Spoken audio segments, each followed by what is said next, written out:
Hey guys, welcome back to my channel. I know I don't really be consistent on here, but that's okay. You are watching this video and that's all that matters. Today I want to do a little Q&A so y'all can get maybe like a little bit of a glimpse into my life. I don't want this to be super fitness. I'm going to answer like the fitness questions on my Instagram, but I did ask you guys to answer some questions or ask me some questions on my Instagram, so this is where I'm going to be responding to them.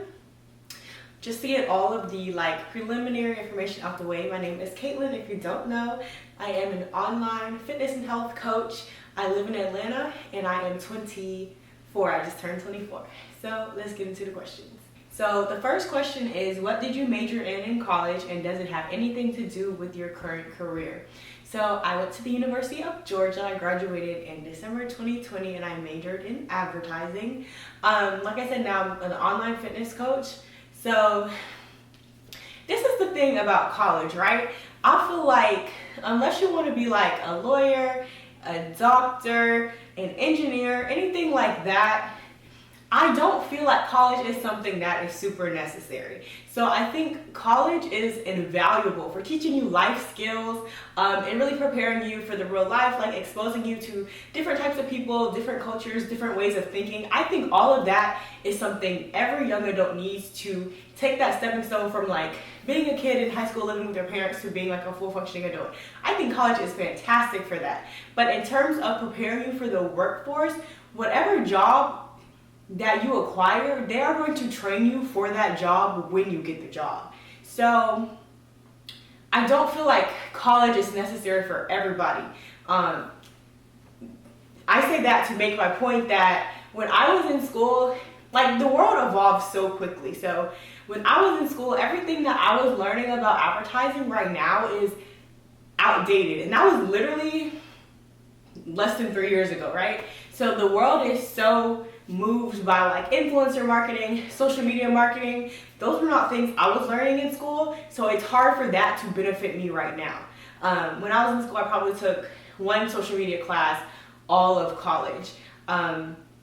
So I don't know, it's kind of tough, but I guess like in terms of like marketing and promoting my business, I did like learn the basis of different things like that in college. I will say like that would be helpful in my career path now. Obviously I didn't major in anything fitness related, so it's not like the bulk of my knowledge in what I do now, but it helped me in a few ways, just not in the most, like I still have a business coach, so you would think I should be able to do those things on my own, but I don't know, I guess not, UGA. My second question is my worst dating experience. So if you know me, I'm not a date, like I've probably only been on like 5 dates in my whole entire life, if that. I don't know. I don't think men are interesting enough for me to want to hang out with them. I really don't. So I'm not really big on like dating and going on dates. So I don't think I necessarily have like a horrible dating experience. But I did kind of stop going on dates because whenever I tried to go on them, I just be sitting there like bored, ready to go. So dating is not a positive experience for me. I don't know. Next question, what are your current goals in life and in fitness? My current goals, I would say like my overall like big goals change kind of often, kind of sort of. But my current goal for my business is really to just continue expanding my Bad Bitches Lift movement, and I definitely want to have another drop of that before the year is over. So just keep, like I said, building that brand up a little bit more, and in life just continuing to be like a good, like well-rounded, like emotionally stable person. Yeah, so just continuing to work on like my mental health and just continuing to elevate, I would say, the characteristics you need to be like, to have a good relationship with people. Not saying like I'm this horrible person at all, but I think everybody needs to keep evolving themselves and working on themselves. So my goal is to restart therapy by the end of the year, pretty much like in the next few weeks. So those are kind of like some personal and business things that I really want to work on before the year's over. Next question, what's the hardest and easiest part about running your page? So the hardest part for me, like social media, is definitely something I do for fun, but it's like work and business for me. So I would say really just finding the time to manage everything. Like for the last 2 months, I've kind of been on like a creativity block, so that's kind of been hard for me navigating that. I've kind of been doing a little better in the past week or two, but that can be hard when you go through creativity blocks. It's just finding the time to create and edit it throughout the day. That can be pretty time consuming. For me, social media is work, so it's like when you just want to like turn off, like there's no turning off your phone. There's no like just ignoring Instagram. Like it's hard for me to make that split, like me like maybe being on Instagram to connect with friends or versus me like being on Instagram for work. Like it's really hard to turn those things off.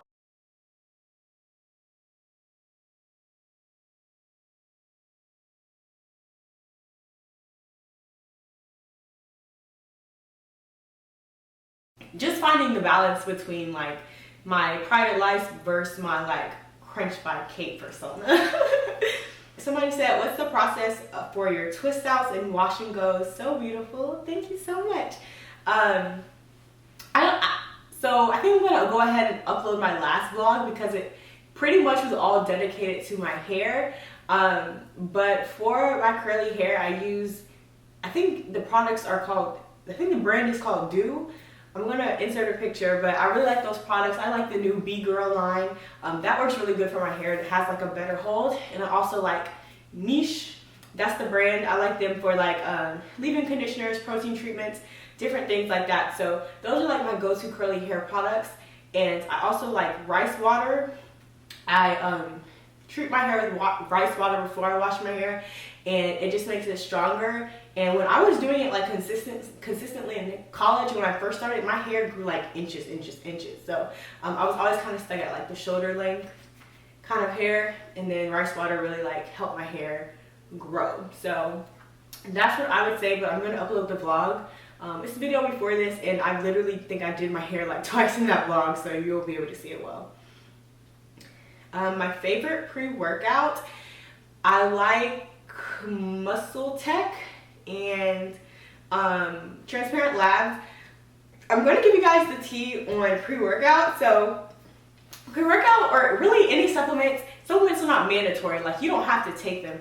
I always tell people like you don't have to take pre-workout if you feel like you can sustain your workout on your own, right? So the tea on this is I pretty much only take pre-workout when I'm filming my workout for Instagram, just so there's more content and clips in the video. Don't think because you see me taking pre-workout on Instagram, I do it every day. Like social media is not real. I want y'all to really remember social media is not real. But those are two brands I like, but you do not need to be taking pre-workout. Carbs are a great source of pre-workout if you want to do it without supplementation. Take about like 50 carbs before your workout. Things like rice cake, Rice Krispie treats, like a bagel, or like an English muffin with honey if you go in the morning, different things like that. But you do not have to take a pre-workout by any means. I know I said I wasn't going to do no fitness questions, but that was just a good question. Someone said, what's one word you'd use to describe your fitness journey? I would say evolving. I think that's a great way because fitness journeys are literally a journey. Like you might start your journey saying, oh, I want to gain 15 pounds or lose 15 pounds, and then you get there and now you have a new goal. So it's really no like finish line. It's like once you achieve a goal, the goalpost is always moving. Like, oh, I want to get a 225 pound squat, and then you finally get it. Well, it's like, well, I'm not going to stop just because I reached this goal. Like now I want like 250 or whatever the case may be. So fitness journeys are definitely evolving. Like once you think you hit your body goal, you get there, you're like, wow, there's like so much further I could go. So definitely evolving. And you always learn something like all the time. Like up until this year, I never really prioritized or thought about nutrition. I was strictly just working out, lifting weights. So you just always are acquiring more knowledge. So it's definitely evolving. It's definitely a journey. How do you plan shooting and editing content? Do you think of the content before you shoot? That's a good question. So there's probably like 3 different genres of content I make for Instagram. So one is coaching content, one is workouts, which I only post like, I would say I try to only post once a week, and then If I'm on a creativity block and I don't have like too many ideas or I don't have any content planned for that day, then it's probably like one clip of an exercise with like a trending sound or like a little quote on top. So those are kind of like my three genres of content. I call it BS content when it's one clip with like a quote on top. That probably happens in 30 minutes, so that's not thought out. And then on Thursdays when I do like my power-based workouts, I have noticed that gets a lot of traction and feedback and engagement. Like people love to see my athletic workouts. I do that on Thursdays, so I always film that on Thursdays. Like I know that that's my planned Thursday content. And then my coaching content, that is planned out. So I will like one day I'll just take like a day or two to sit down on Google Docs and I'll literally type that content out. I'll try to come up with like 5 or 6 different pieces of coaching content, and I do write that out and batch content for that. So my coaching content is planned out, everything else not necessarily. So I guess this will be my last question. Somebody said, do you have more success training people in person or online?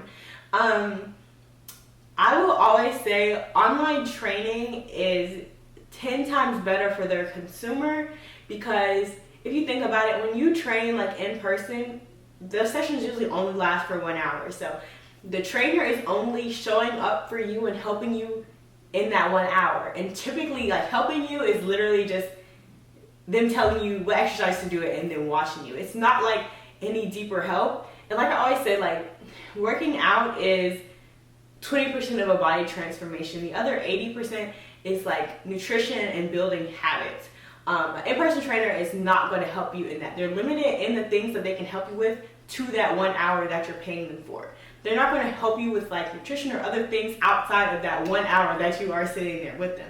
So I find I can bring a lot more value to my clients online, because not only can I help them with their workouts, which is, that's like I said, that's not even the part that people really need help with to change their life. It's typically the nutrition, and that's what I'm able to do online. I'm able to really help you repair your relationships with food and just build healthier habits to sustain this for the rest of your life. And that's why that's another reason why I think online coaching is more beneficial for the consumer, because if you're always relying on someone else to show up for you in order for you to work out, it'll never be a lifestyle. Like it's literally like you only showing up because someone else is going to meet you there, right? You're not really learning anything. You're not really learning how to just have healthier lives or sustain this for yourself. Like I said, you're really depending. You're always going to have to pay this person in order for you to get this goal. So that's why I value online training, because it's like giving someone the knowledge to be able to carry this out for the rest of their life. So I would definitely go. I've helped a lot more people online. Like I say, you can reach more people online too, because you're not just limited to the people in like a 20-mile radius, because who's really like driving that far for a personal trainer? So I've also, and like I've built more connections with my clients online, because I feel like we can just talk more and learn a lot more about their life, and it's kind of like on a deeper level. I feel like in-person training is a little bit more superficial. I appreciate you guys asking me questions. It was definitely fun to sit down and chat a little bit. If you have any more questions, you can definitely DM me, reach out to me, Crunch by K on Instagram. But thank y'all for supporting me.